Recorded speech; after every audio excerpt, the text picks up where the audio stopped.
going through Rocking Chair Prophet, and we're going to be at the Questions, chapter 29, page 70, and go forward for a few chapters. And I'd like to make a few other comments about the love chapter that was chapter 28 and just some of the things I was thinking about from it. On page 66, it mentions love is a choice. So, Matthew is having the character of Daniel talking to the other people, whether it's Sean or whether it's his father or Charlie or these different people. But the idea is that the prophetic voice or the message that Matthew Kelly wants to get in the book made goes to that character. And love is a choice is something that many wise counselors have advised to people, especially in marriage prep and in couples marital ministry when they're getting counseled. Love is a choice. Anyone can choose love when it's pleasurable or circumstances are favorable, but the person who can love you the most can choose love amid difficult and unexpected circumstances. Or a book I read many years ago, Unconditional Love by Father John Powell, just talks about how we find we're really participating in the love of God when our love is unconditional and it's other-centered. And when it's when it's centered on ourselves, it's only centered in the sense that we're loving ourselves as God would love us, that we're syncing up with the love of God for us, and then we sync up to share the love of God to others. But it's always a choice. It's a matter of the will.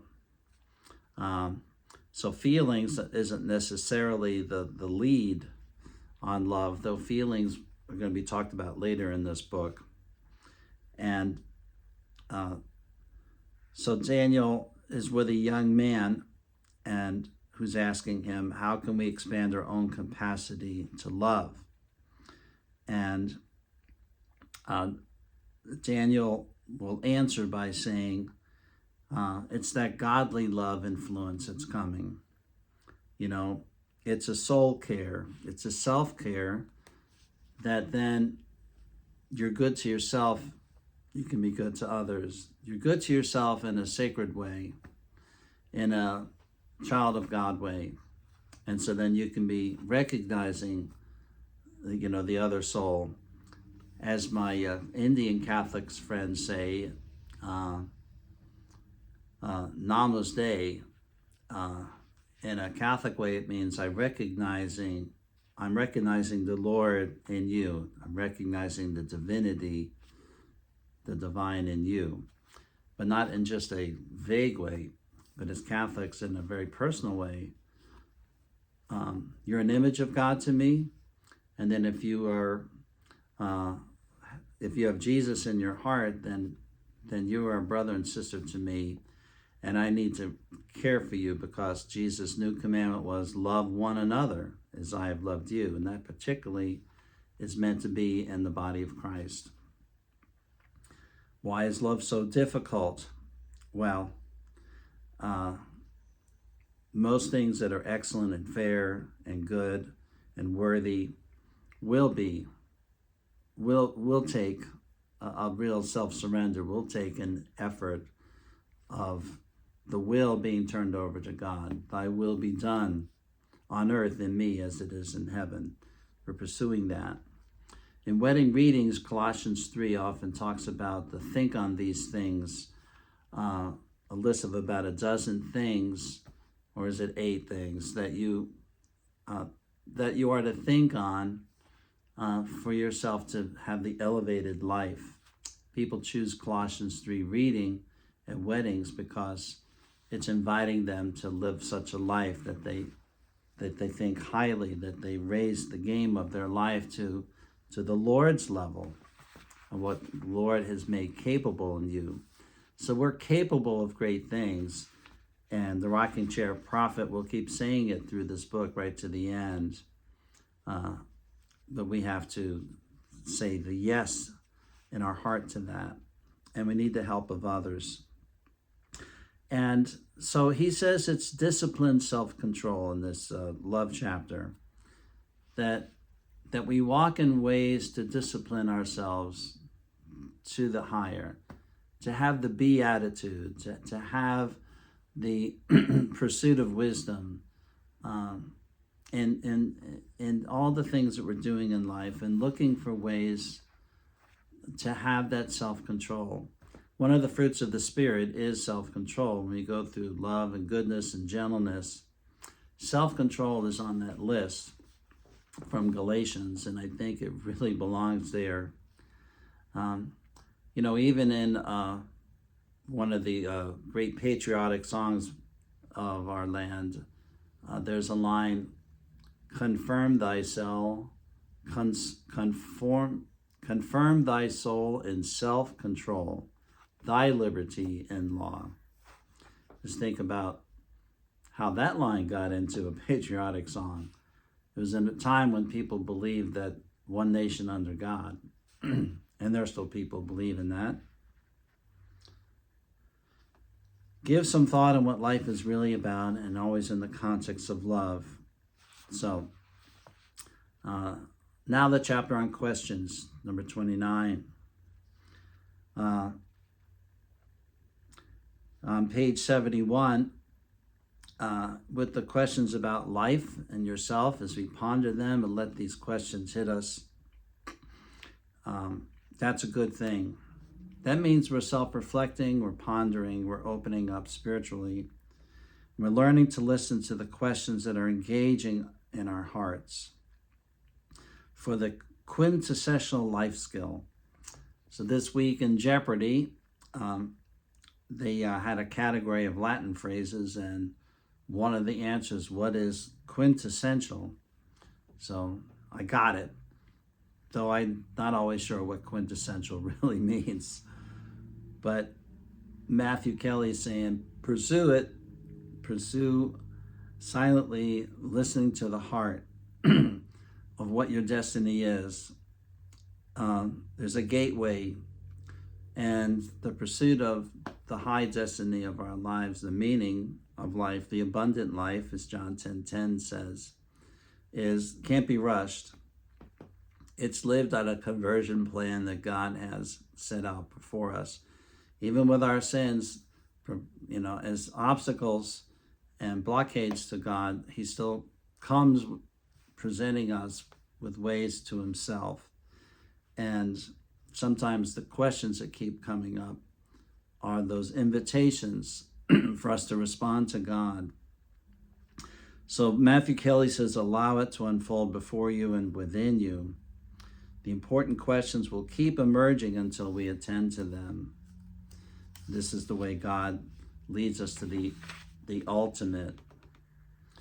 It takes wisdom to live the answers we receive, says Matthew Kelly. So, and you and only you can answer the questions of your soul work, of your life to God. Learn to feel your questions. So this is where feelings can indicate things in our life, in our body, in our head, in our chest, in our gut. What are we feeling? What are some questions? Are we happy, sad, frustrated, angry, resentful, hopeful, doubtful, fearful, joyful? Our feelings can be a temperature, taking a temperature, a thermometer of just saying this is possibly what's going on. Our feelings can deceive us, or we can be misled by some things, temptations, and into sin. But feelings also are our friends, and oftentimes it leads us to the truth. I remember once I was asked to reveal my feeling in a moment and to draw it, and I drew it out, and I showed it to the priest counselor, and he said, now look at yourself in the mirror and hold that up. He says, are you really that guy that you just drew? Or is that what you just want to present, that everything's fine, everything's okay? But aren't we here to deal with some very difficult aspect in your life right now? And I realized that I had a kind of a false self out there. I could say a false self and that I needed to do the work to get more to the true self. And my feelings, I needed to get past surfacey things and get to why I was feeling frustrated about something and what would be a healthy way to deal with it. Daniel is counseling another person here, and he's saying transformation is uncomfortable, but we're always seeking transformation. We're not just dealing with trying to get a Band-Aid solution or an instant solution to something, but transformation, it just doesn't work that way. We need to have a more intimate conversation with ourselves, or as he was with this woman, Sophia, and he was attracted to Sophia. Sometimes counselors get attracted to the people they're counseling because an intimacy comes or an openness comes, but it can't be mistaken for something else. Love your questions and they will love you back, he says to Sophia. Chapter 30, the Chill of Destiny. You have Sophia just kind of processing what she had been told by Daniel, and love rekindled is the chapter 31 on page 76. I think it just means there's a long ministry time, and God is patient, or you might say slow, on our terms to reveal or open something up or help us. He's in the world of microwaves and instant things, and you just call up or do something on your phone and you get it rather quickly. God is not to be manipulated that way. He's there to aid us to become. We're in a becoming. This is the Catholic faith, so much different than some other Christian faiths. Catholic faith is a becoming, and we're always open to what next is going to happen, our becoming and getting deeper. On page 77, they came to the town, to the rocking porch prophet, looking for an answer to a question, desperate for healing, or some simply came out of curiosity. It's a busy town of seekers, and the encouraging thing in this book is there are people constantly coming. So what about the church, and what about her ministries, and what about us as Christians? Are they constantly coming to us, seeking the answers that they are seeing that are being found in us? Are we attracting people? Are our churches attracting people? And what about you and your part in that? In a rectory that I had among the 5 pastorates in my life, I had one where we had a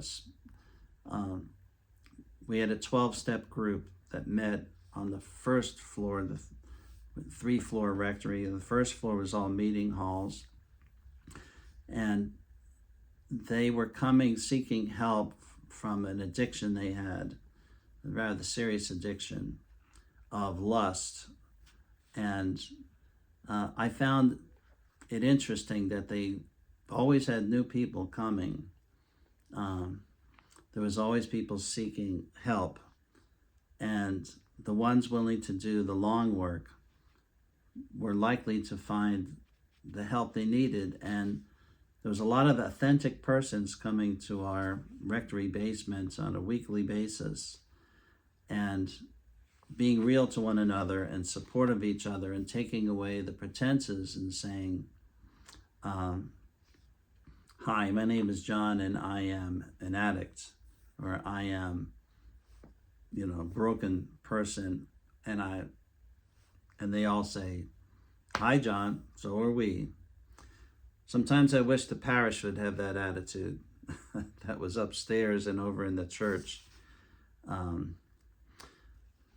I also know that in some specialized ministries, when someone does have a special gift or a bright personality or something glowing about them, sometimes they get attention from the world, but it's more curiosity or fascination because they don't really believe in the miraculous anymore. They don't believe really the heart of Jesus in the church. And sometimes even the media comes and they're looking at somebody and wondering, and that happens in this book, in this chapter. So Sean and Daniel in chapter 32, just talking about their relationship now as Sean is helping all the people coming to see Daniel at his rocking porch place, and Sean is managing people, and he's wondering about how long people have to wait to be seen. And Daniel's saying, well, we're not to be efficient here, but we're here just to love and help people and not so much look at the time. In parish life, we are under a clock often, but there are some times where we have some slower ministry, and I find with appointments that are made, when the people come in to talk to the priest, whether privately or in the office, or some of the confession appointments I have, especially in the outdoor ones for the 2 hours for the drive up every Friday. I find that we have some time to talk and engage, and some people come on a regular basis every month, and we continue where we left off on the person's search for the life of integrity and wholeness and healing and passion for God. So love itself isn't efficient, as a line I took off page 79. And Daniel will talk about how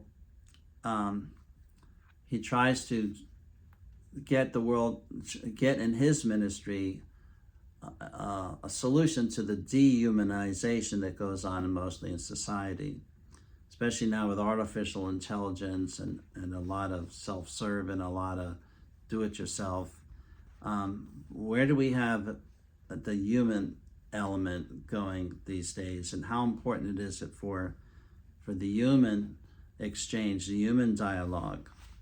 And so in the book, this is what Daniel's saying, really what Matthew Kelly is saying. And with a person like Matthew Kelly, or all these different ministers that travel around and give talks, or even Christian musicians that travel a bit, we worry about the people who are well known and admired, because there's been many a story of a rise and then fall of somebody who is up there being the example. And the Father's concern, chapter 33, Daniel's father is voicing that. The old self and the new self is based mostly on 2 Corinthians 5:17. The old self is passing away. Behold, the new order, the new man has come. Chapter 34. So Daniel's now been in ministry for months and months. And in the book, you'll see, just keeps going on. And it's talking about you got to help people to find that gift of the new person that's emerging. But even for Daniel, he can't rely on some of his old self, where if you just work really hard and just overdo it, you can succeed. So Wall Street, he might have been able to do that in his old life, but now he realizes that he can put out fully, give 100%, but then he has to back off and take care of himself. And he also can't get carried away by his success in his ministry. And so the downtime is important, and also a humble view of things is important. Deeply personal questions. People just keep on coming and asking, how can I be, a better spouse? How can I be a better father, a better son? How can I deal with this depression? There's a chapter on 36 on ambition. And there's a story of the media lady that had blown his privacy up on the mountain by telling everybody he's up there, and now he no longer can stay up there. he comes down. Now she's finally sorry about it, or at least guilty about it. And they have a discussion about ambition. And Daniel admits his own ambition in the past and what he's learned to be free of ambition. And Melissa comes to be very thankful for understanding that. In that particular story there in chapter 36, it's like somewhat like a confession. Sometimes people come and they meet the Christ who's in the sacrament, and with the help of a priest to be authentic and to confess, then the priest is the minister of absolution. I absolve in the name of the Lord. The Lord still is a grace giver. I'm the vehicle. But I experienced a number of times with people through almost the 3.5, 4 decades, that this beauty that can come in confession, where like at the last line of chapter 36, Melissa walks out as if she's in a trance, where she's in a new realm. I find that there's a beauty in the sacrament of reconciliation and some other aspects of Christian ministry that's so personal, where people do go through a change. People do go through a change into peace, a change into freedom, a change into being able to love again, or restart in their lives. Beautiful thing. So we're now going to move into the chapter on the answers are within, chapter 37. And it's reminded of a Bible verse in the New Testament: those who are led by the Spirit are children of God. I think of also 1 John 1, 2, and 3, the epistles near the end of the New Testament, about the love of God and how God is trying to work through us through his Holy Spirit. And so few, though, are willing to embrace, the voice of the divine, the movement of the divine in us. Some listen to the voice but are not willing to act or move on it. Jesus said, blessed are those who hear the word and keep it, or hear the word and do it. And he's particularly pointing out to his mother as the example he's referring to. And you and I, as it says on the bottom of page 90, we know the times when we've ignored the divine voice or the clear path in front of us and just have not taken it. And especially later on, when you get enlightened and get the strength of the Lord and his inspiration to move in that area, to freedom, to maturity, to growth, to newness, we look back and think, I knew this all along. I knew I could be free way back, and I just chose not to do it. Yes, love is a choice. God is a choice.